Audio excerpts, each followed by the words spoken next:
Hi knitters, this is Mindy of MinuetKnit here with my Wonderland yarns in Frabjous Fibers March Hare yarn, worsted weight yarn, in the colorway Cherry Tarts.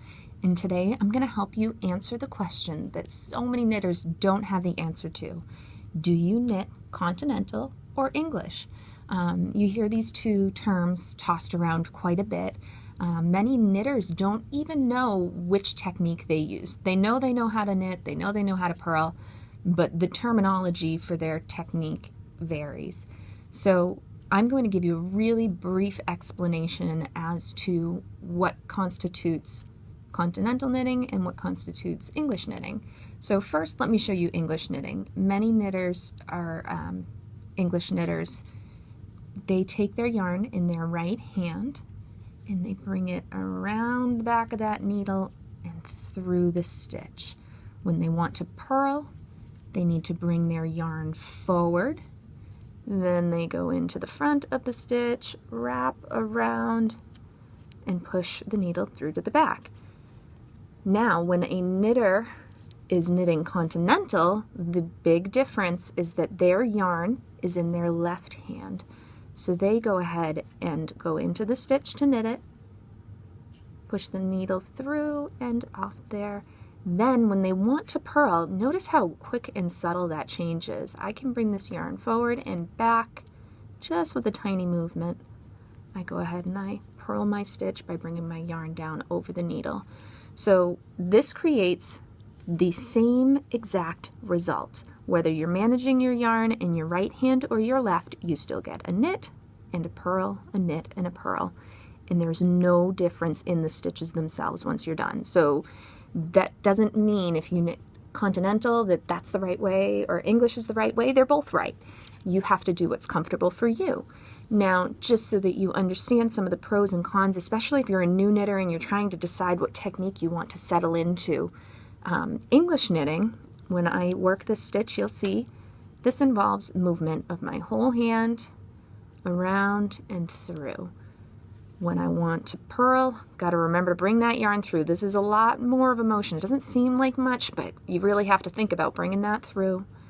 Then you're going to wrap around your needle from right to left, bring the stitch through. Now, if I want to be working one by one ribbing like this, it can become quite tedious because I'm bringing that yarn back and forth. Almost forgot. I'm a continental knitter. Got to bring it to the front so that I can work a purl. So there's a little bit of that back and forth.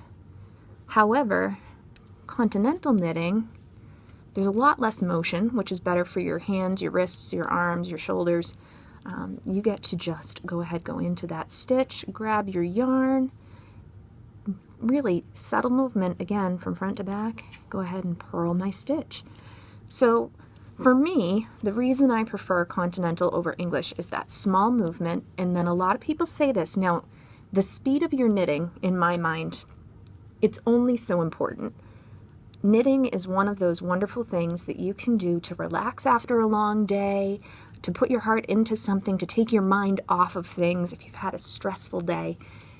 You really shouldn't worry too much about timing yourself and how fast can you knit. Can you work as fast as your friend does? Can you make 7 sweaters in a year? Can you only make 1?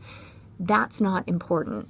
What is really important is enjoying the process. So if you're looking to learn one or the other, pick the one that you're most comfortable with and understand that if you are starting to knit continental, it's not going to be an instantaneous change, but over time, you really get the hang of it. Same goes for the English knitting. So you want to enjoy your process, but once you get comfortable with your technique, you can start to work up a little speed. So speed is a factor. I do find that most knitters I know, if they're speedier knitters, they're knitting continental with a few exceptions.